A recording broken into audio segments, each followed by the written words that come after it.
Good evening and welcome to Daily Politics and Trust TV, your go-to destination for everything politics, policy and governance. I'm Shafi'u Suleiman. Tonight, we'll take a look at the state of the nation, from governance, economy, security, anti-corruption fight, and ongoing reforms in the country. And we have in the studio an elder statesman and former Director General of the National Orientation Agency, Alhaji Idi Farouk. Thank you for coming.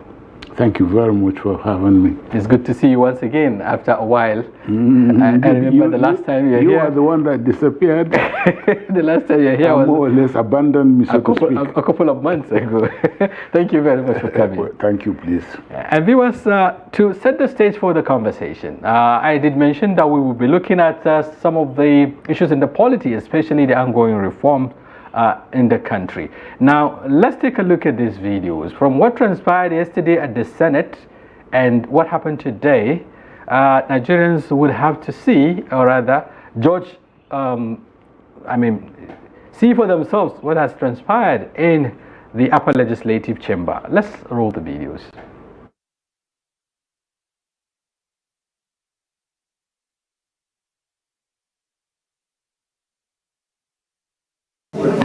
With respect to the issues surrounding the tax reform bills, all the areas of disagreement, and resolve them for the interest of this nation. It is therefore proposed that by tomorrow there will be a meeting with the committee that will set up here and the leadership to sit down with the Attorney General to look at those issues and resolve them. It's on this note that the Committee on Finance that the bills have been referred to should hold action on public hearing and other issues until we resolve these issues. Senator Bamidele expressed displeasure with reports that the bills had been withdrawn, stressing that the executive has the right to do so. He noted that the reservations raised during the debate was the reason an ad hoc committee was constituted to look at grey areas and report back to the Senate. Bamidele equally noted that the delicate nature of the proposal was the reason membership of the committee cuts across all the geopolitical zones of the country. The Senate leader therefore urged the public to exercise patience as whatever action taken is for the betterment of the people. The tax reform bills are alive in this hallowed chamber. They are receiving consideration at various levels, and we are open to discussions, to negotiations, to interface. But let it not be said anywhere that we suspended further consideration of these bills. In his remarks, the Senate President Godswill Akpabio said the Red Chamber will not be bullied or intimidated over the tax reform bills, asserting that legislative action on the proposed laws will continue in the interest of Nigerians. But for the tax reform bills, we believe that there are too many provisions there that would definitely help Nigerians. You can't imagine what it means for businesses that earn less than 50 million not to pay tax. You can't imagine what it means for multiplicity of taxes to be abrogated. You can't imagine what it means for people who earn less than the minimum wage or even minimum wage not to pay tax. So the exemptions are such that over 100 million Nigerians will benefit from these tax reform bills. The Senate also reshuffled the membership of the committee responsible for meeting with the federal government delegation to address concerns raised about the tax reform bills currently under review. Tahir Mungunu, Senate Chief Whip, was removed from the committee and replaced by Kaka Shehu, Senator representing Borno Central Senatorial District. Akpabio explained that principal officers should not be part of the committee, stating that this was the consensus reached during a closed-door session last week before the bills passed the second reading.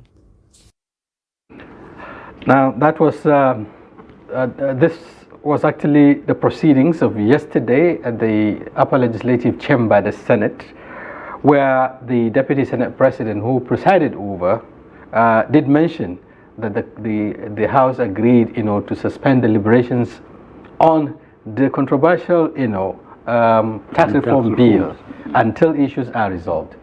But today you've had also the Senate leader contradicting that, so to speak, saying that the debate is alive and there hasn't been any suspension of the deliberations and so on and so forth. Let's start from this end. Many will say it boils down to the issue around mutual trust, or rather trust between people in government and Nigerians. Now, this is a simple statement, or resolution, if you like, of the Senate, but it's been interpreted in different ways. Let me understand your perspective. How do you look at this? It is extremely very sad. It's a very sad development that is ongoing. Whatever, they are making, the senators, they are making a mountain out of a molehill. The tax reforms in itself, not that I have read it, but I have had so many commentaries on it, so I therefore know those for and those against. Right. Particularly those against are not against the entire tax reform as it is. They are looking after particularly the VAT, which is a value added tax. Right. Which again is a consumption tax. Yeah. Meaning that if consumption is done, wherever it is done, something accrues to that place. So really, I really don't know why they cannot take a little while. I really don't know why they would put up a committee and not allow the committee to do its work. Because I have seen the tax man, Oloide. Yes. He's very efficient in his explanation and things. Right. But if in a democracy, you must take everybody on board. Let me take you, Shafi'u, to the Iraq war. You know that Kuwait had invaded Kuwait, Iraq had invaded Kuwait. And America wanted to invade Iraq. That's right. The people of America don't know what Iraq is. So they had to employ the services of public relations public relations to be able to convince and get the American people to have a buy-in. You always have to buy in. You listen to the people who are complaining. Because if it is not done, this problem will continue. If you recall, even as a small child, small baby, they refuse to take the feeding bottle. So we take them and give them that local approach. They are crying. Yeah. But the food that is going into them is for their own good. That's right. So why should they want to force this thing down the throats of Nigerians? And I do not think that enough consultation has been done. Right. I had Oloide talking to the committee of commissioners, talking to the committee of tax officers in the states. Is not enough. Because there are also legal implications in this matter. Did you consult with the AGF and his team and the team of AGFs in Nigeria? And I think that was exactly what I see the Abamoro committee going to do. What is wrong with that? But if you continue like this, then you continue to raise suspicion. So I think that sanity should prevail, consultation should continue, and there will be a timeline to the end of this consultation, and then you go ahead. But for the Senate leader to overrule the Deputy Senate President is unheard of, and it's not right, and I condemn it. Does this further fuel the suspicion? Because it appears exactly there's this, a kind of push to ensure that. Unfortunately, the Senate leader is Yoruba. The tax person is Yoruba. Even though they will tell you that the reform is in the interest of Nigeria and not just regional interest. They are really not doing just good to the president, who that I know is a Nigerian, knows everybody. So why not allow this thing take this shape? Let me tell you, when I was Director General, anyway, they brought also a tax consultant, or I don't know about whatever name called, to be able to check ghost workers. And I found out that in my own budget, sort of forensic for staff, they cut it by 200 and something million, as if I had 200 and something million ghost workers. Therefore, And so the funds I had to pay salaries could not exceed August. And I asked, should we make retrenchment? Because really I'm going to retrench. Until the accountant went to the office of those tax people and found out that they had made a mistake. They they started from level 1 and created level 11. So you can see, we don't have level 1. And we don't also have level 11. Even me as Director General didn't have money to pay myself. So when they removed it and adjusted it properly, you saw the mistake. Well, meanwhile, they have gone with, of course, their... So if I understand, what you are saying, is that there is need for due diligence, there is need to allow time to review, and then for people to also understand. Everybody should understand and come buy in. It is not a big deal. You have the organizations that can help you do this. You understand? I haven't seen the what's it called, of National Orientation I think Agency. they were in, was it in Jigawa? I read it somewhere. They were in Jigawa trying to get the buy-in of the people. But is it enough? We're talking about Nigeria. How are they taking National Orientation Agency along? Because they can be competent in tax, but they can't be competent in explaining it to the people. So they should use even the agencies of government. I don't see what's this committee that is supposed to salaries and wages commission or something. And there are a retinue. There is a retinue of people who are speaking on behalf of the government. Just recently there was a rejigging of the entire communication team of the president. So far they are about 10 in number or so. 13. The 13 in number. So many Nigerians would have expected to see. I hope you know that 13 is too much, and of course there is this saying, too many cooks spoil the broth. So we have to be very careful. That's all. Okay, it is not about the number. It's about consistency, perhaps, and effectiveness in terms of policy, communication, and so on. Okay, looking at the suspicion generated, because it's a very sensitive issue that has, to a very large extent, affected the unity, if you like, of the country, because some are looking at the debates from the sectional point of view, regional point of view, and so on. And then this is not the first of such policies that have been introduced by this administration that have generated a lot of backlash. Quite a number of times, policies and actions are seen to be tilted towards one direction or so.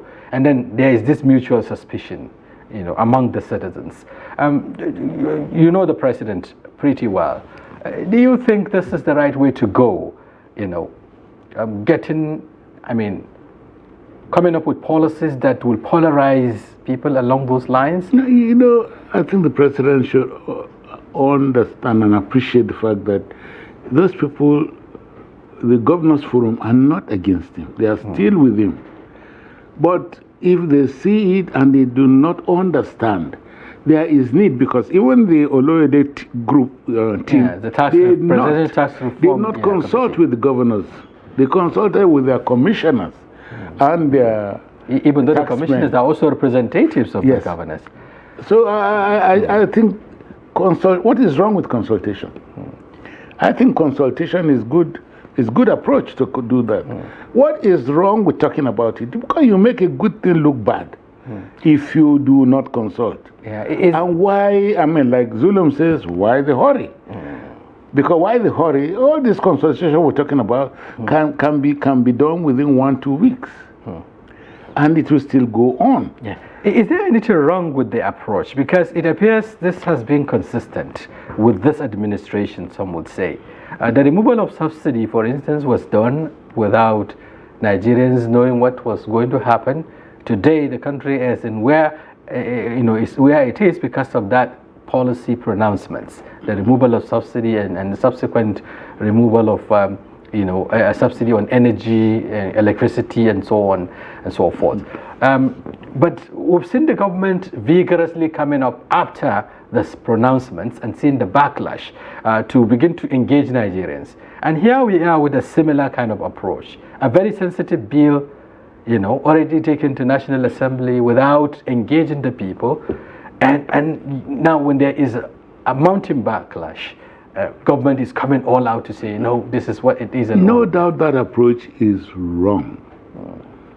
Why don't you sensitize the people, educate the people before you go on? Do you understand? For the fuel subsidy, I have no problem, but me as Idi Farouk, I have no problem with that. And I'm sure that the president must have done that announcement because it is not an easy decision to take. And I'm sure that he was of the opinion that if he had gone into the villa for 2-3 weeks, he could have not been able to do it. That is my thinking. But I also do not, because that subsidy, in my opinion, was a scam. Yeah, many believe that, including the other presidential contestants. It looked like a scam to me. Yeah, but I think the concern... And I also have no problem with the bringing the Naira together because the harmonization, of the exchange rate. That is the sensible thing to do. You understand? But I mean, and again, you should always take the people along. What is wrong with that? Yeah, but I think that the major concern is the impact. And just like we are seeing today, the essence behind this tax reforms perhaps is to enhance revenue generation, is to also but create an enabling environment for businesses to thrive, as the government has been saying. I just gave you the example of even a small baby that you are feeding. It is good for him, but it's crying because you are pushing this food down its throat. That is the problem. What is the hurry? And Oloyede is not in a position to do the sensitization and educating the people at the same time, because that is not his field. His field is to make tax. Perhaps the communication team I can see the difficulty, may not also be in the clear picture. I can see the difficulty he is having. In fact, I don't see his team. He's just the only one that is going around and talking about two-man team. So it doesn't really make sense to me. Please do a little more consultation. That's all we're saying. Let the people, particularly the Governors Forum, let them understand it. If they don't understand it, how can me and you understand it? And anybody else who says he understands it, how did they come about understanding it? Okay. The people who are directly affected, you say they will have more money. You think if they will have more money, they will fight? Right. You earlier mentioned that you are in support of some of these policy options that were taken by the present administration. For instance, the subsidy removal. Yes.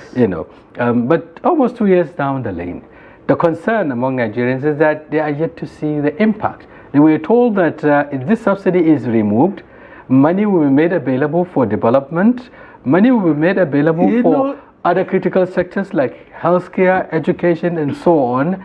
But again, it was also along the line of trying to stop the country from going into debt, incurring more debts. And today, we have almost triple the debts profile. We're talking about over 30 trillion and thereabouts. Still talking about the oil subsidy. Who was benefiting?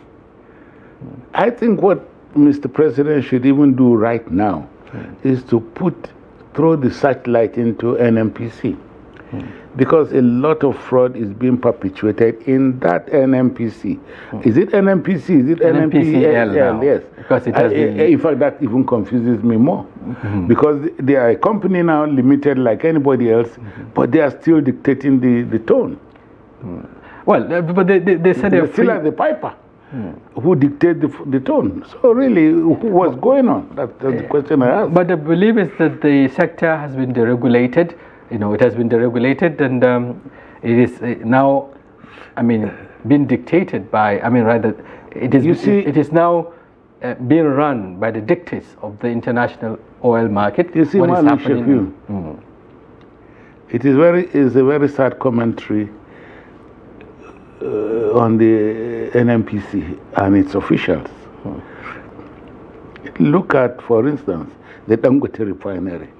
That is a pride of Nigeria. No one man has spent 20 billion in Nigeria to put massive investment. And in any case, he could have also taken that money to the Swiss bank and do like all others. You get what I mean? And yet, after it came on stream, the NNPC was trying to kill it. I saw a civil servant, that's what I call them, because they are workers and they are getting paid, saying that the oil from outside is better than Dangote oil. In a company where even the NNPC or NNPC or NNPL or whatever has a share. Even though it is divested. So Mr. President also say, sell it in Naira so that we can have a respite with the dollar. Naira crude deal. Yes. Right. Okay, but before, let me end. Right. But even after saying that, somebody went and issued license, what's it called, for people to bring import license. Import license for 5 people to bring fuel. Why are they like the man who contradicted the Deputy Senate President? So also are civil servants contradicting Mr. President. I think I've seen somewhere the numbers are even raising. The importation, I mean the figures in terms of petrol import, yes, have even risen recently. So one will begin to wonder what exactly is, the wisdom behind reactivating, if you like, or trying to get this local refining of the product. Dangote is in there. Recently, we are told that Port Harcourt has resumed operations, which many Nigerians would have to believe. But then the import figures in terms of petrol, I mean refined petrol product, is also rising. So how do we reconcile some of these issues?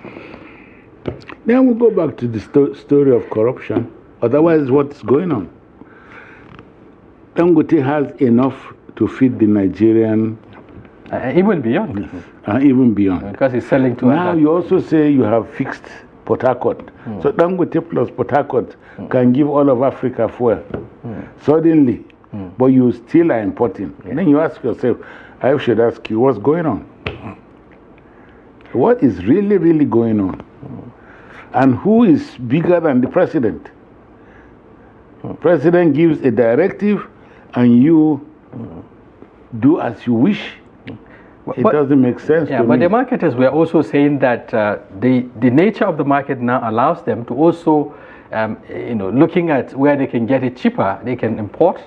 They can also decide. They are actually in business, so they would have to look at. No, the marketers cannot import. The marketers are those that go take from NNPL or NNPC and Dangote.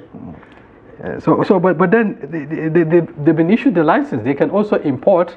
Issuing that import license or whatever is criminal, because the president, I keep saying, the president has said, let us sell to Dangote and any refinery in Nigeria in Naira, so that we can have respite on the dollar.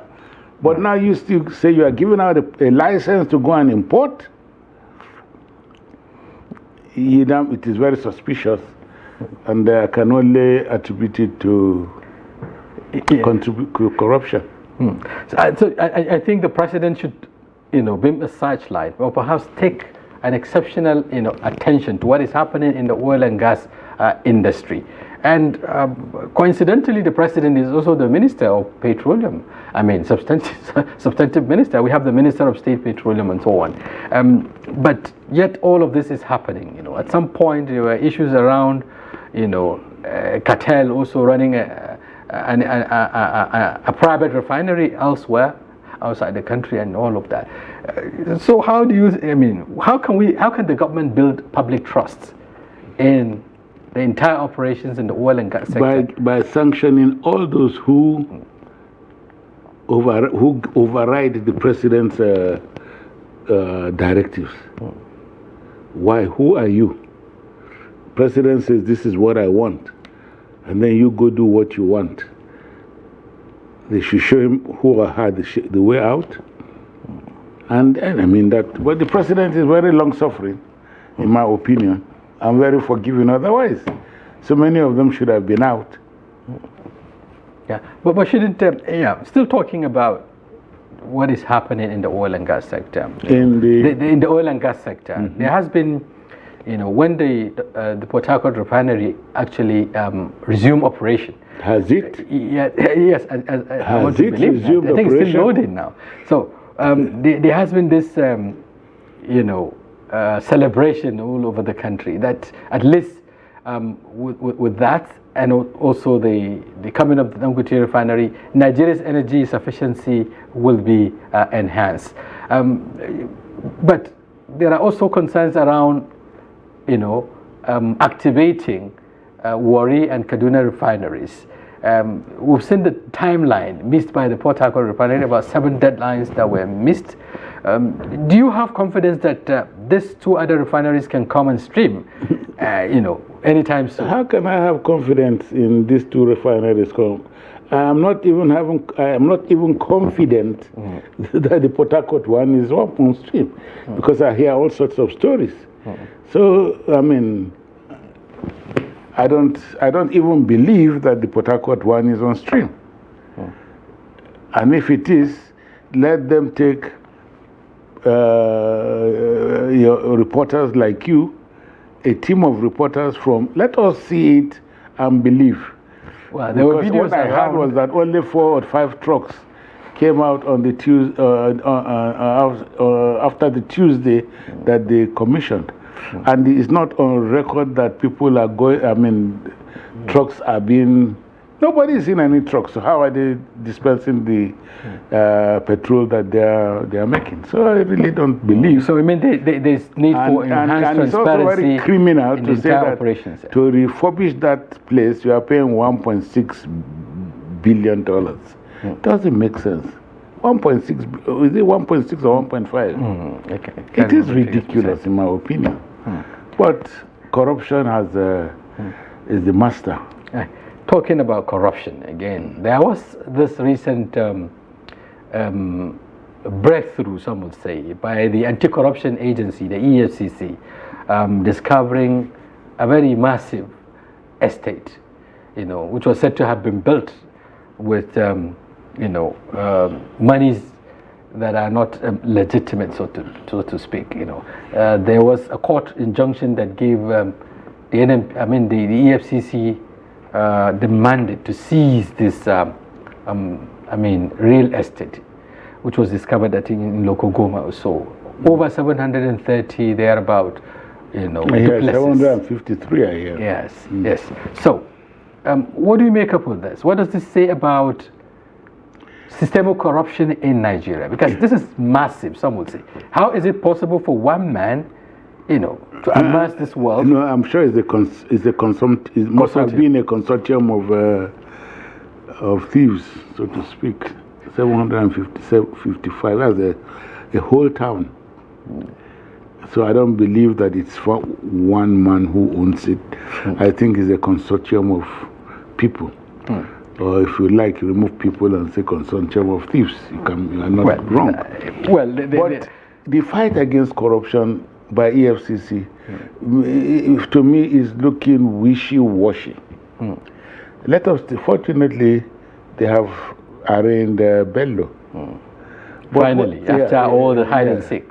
But when Bello and a governor walked in as a wanted person, walked into EFCC compound and left, did not make sense to me and so many people. But there's a lot of issues around. There's a lot of issues around that. Some say the EFCC avoided what they call confrontations because he also went in with compensation. How can it be confrontation? The man is wanted and he has come into your den. No, he was not alone. Again, he was not alone. That is not the issue. The other person that he came with is the one that has immunity. But even then, he's not wanted, that person.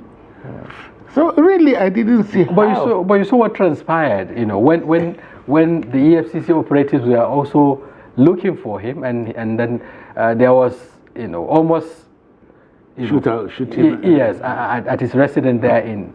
So, did you think the EFCC was trying to avoid such scenario? How can you avoid such scenario? Somebody who you wanted, and has been on the run, so to speak, over a period of time. He walks into your place and walks out. And you tell me that you have come. What are you? Did you make any attempt? They didn't make any attempt. What could he have done in your den? And if you're talking about he came with a team, you also have a team. They carry gun in the EFCC too. But should there be any? So basically, that didn't make sense, and it will never make sense to me. And let us talk about the various. I even hear that the FCC has made seizures, and they have returned money to government. Yeah. But from who did they get the money from? Done over time. Yes. Who are those they got the money from? I mean, did they go to court? Because if it is plea bargain, I'm not a lawyer, but this is what sense tells me. If it is plea bargain and you are taking this thing from me, it will be entered in court as judgment that you have taken so from me, and that's it. But all this one that I will steal 10 billion and in a plea bargain I give you 3 billion, does it help the matter? I think taking away 7 billion. No, we're not fighting corruption as we ought to, and it's very sad. Yeah, but the recent seizure, of the estate, many said has left unanswered questions, in the respect of systemic corruption in Nigeria. Now, take a look at, how the land is acquired, for instance. Who is involved in the construction and all of that? How much time has it taken? Who is involved in the construction? Are you talking about who got the contract to build? That is not a problem. The number of people involved, the chain of people involved in shipping or moving the resources that were used to finance this project. Again, a number of questions. Unanswered.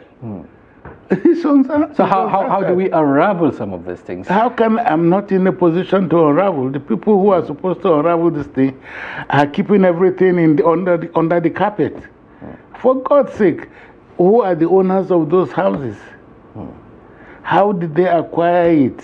753 houses of such standard. You can and where were the agencies and all that involved? How many billion? Well, all of this is happening, and the building was not done, overnight. Exactly. It has taken time, So in any what case, happened about our financial intelligence? Like you say, if this thing was going on, EFCC should not be fighting it now. Should have fought it since, because like you say, it's in the open. Building a house is in the open. And you are passing by, you say, who owns this massive building? So let us fight this. Yet we have what we call the National Financial Intelligence Unit, which is tracking resources. What is their mandate? That is not, the mandate of this, fighting this corruption itself, the lead person is EFCC and maybe ICPC, but even more EFCC. So they should do more. If you are they do very well in catching these Yahoo boys, because in this Yahoo, before you know it, you know who they are. Yeah. They are. And you find them exactly. You prosecute them diligently.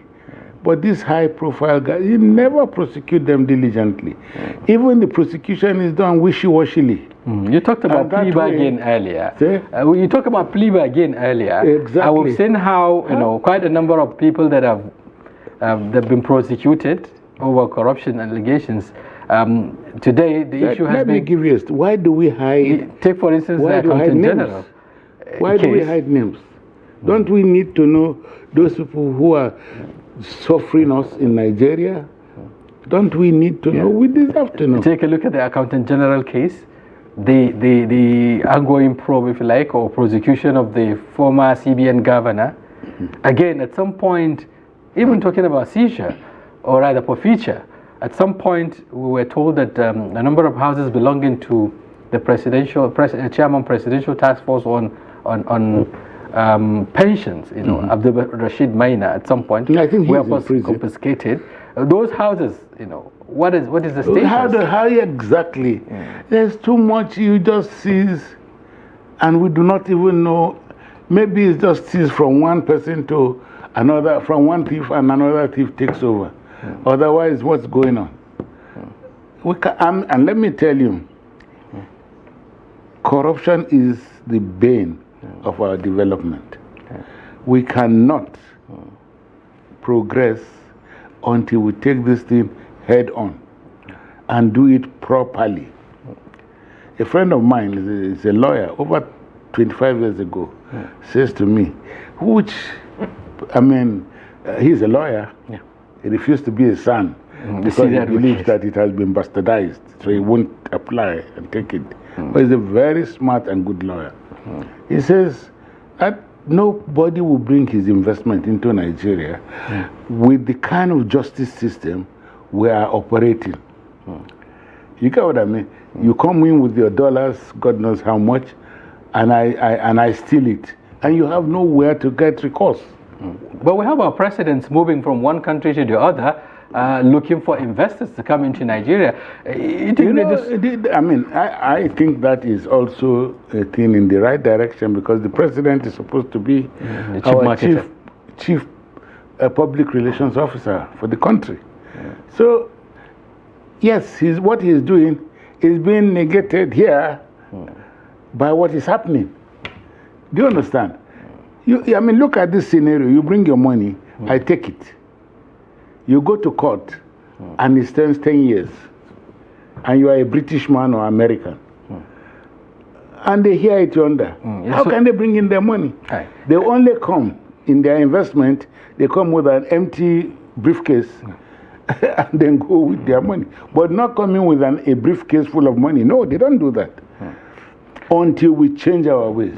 Okay, that's one aspect of it is to reform our judicial system to conform with international standards. The truth about it is that no matter how you reform it, if it is being operated like it is being operated now, it will be the same result. Do you understand? Somebody will give judgment and say police shouldn't go out. What kind of judgment is that? That is a judgment of what's it called? Somebody will take a case from Port Harcourt or Ilorin or somewhere, take it to Jigawa, because he knows, he will get his own kind of justice. Or move from Kaduna to Warri or somewhere. We all do this. So basically what's going on? I think the chief judge, she has a chief justice of the federation.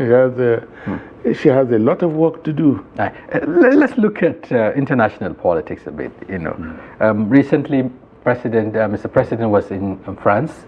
I think he came back yesterday or so.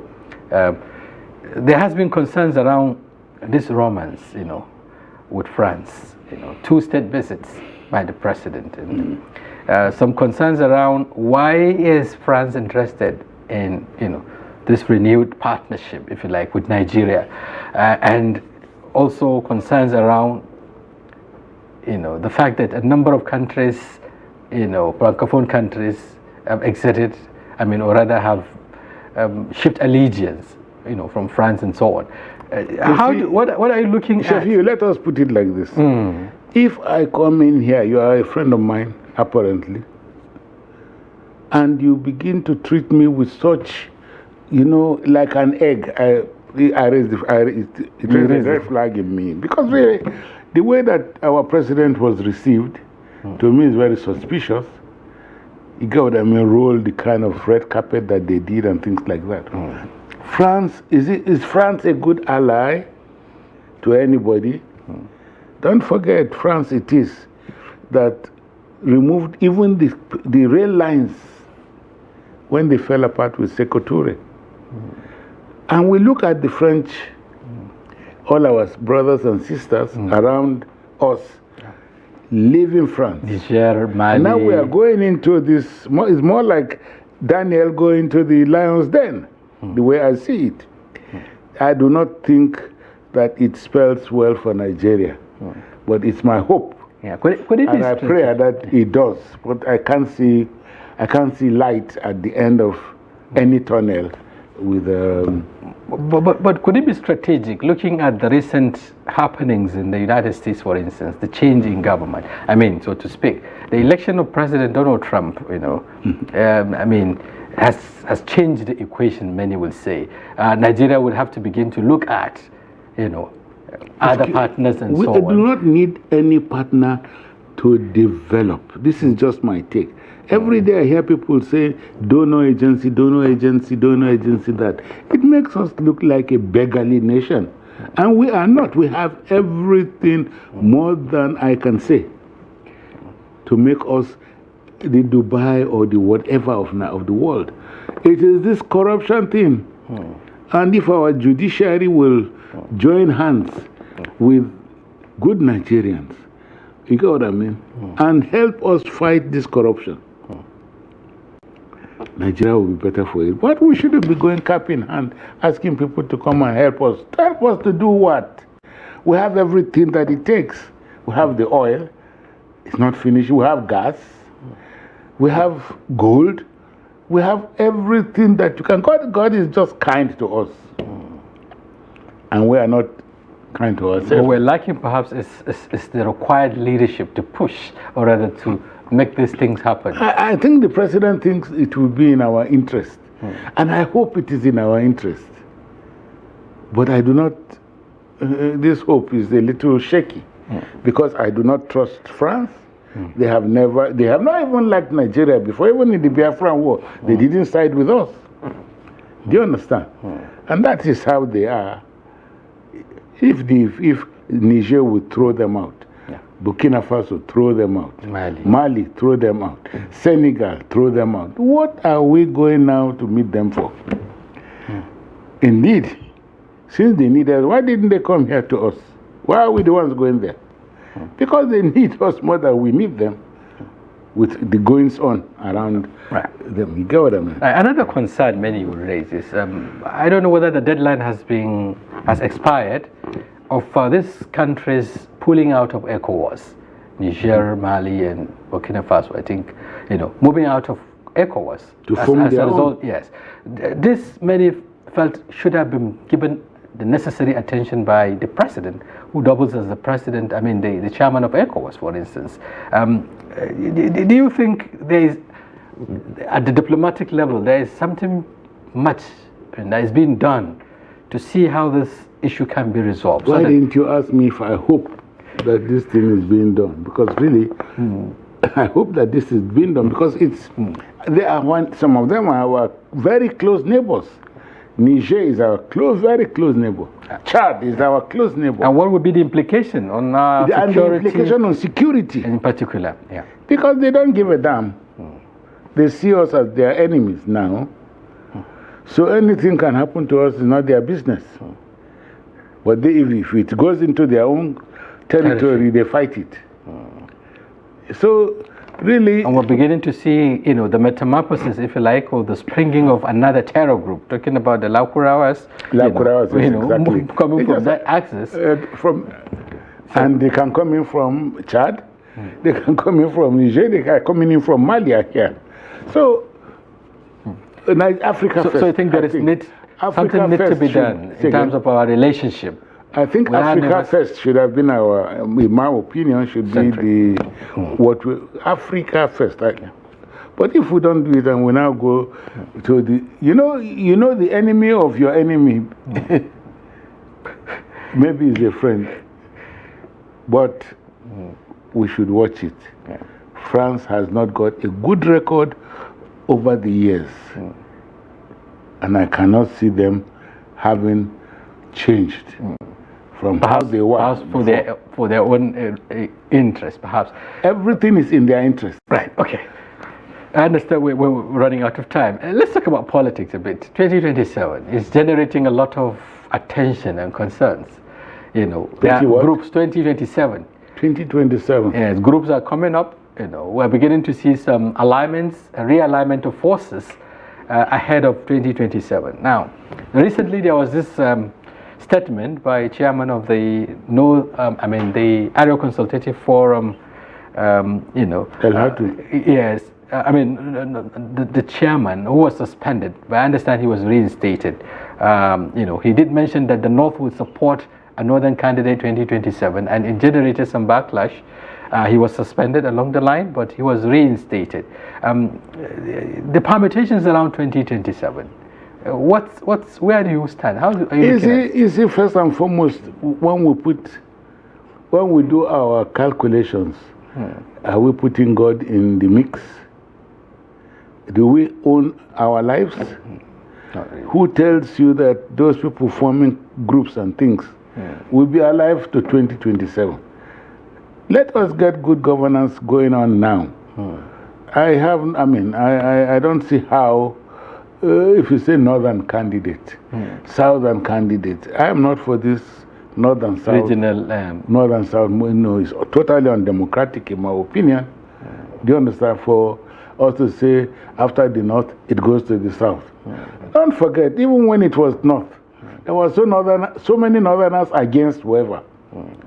So it's not as if to say the whole north now will stick for one person, or the whole south sticking for one person.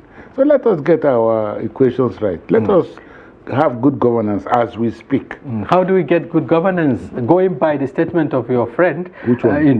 Former President Olusegun Obasanjo recently was quoted to have said that Nigeria is going under, witnessing state capture. So it's the elites versus the ordinary people and so on. So how do we get development in this kind of arrangement? You see, we cannot put the cat before the horse. And we are getting there. In truth, we do not even know who will emerge as candidate of any of the political parties. Don't forget, we have 18 political parties. But do you agree with Obasanjo that there's sort of state capture of Nigeria is going through? That is why development is not taking place.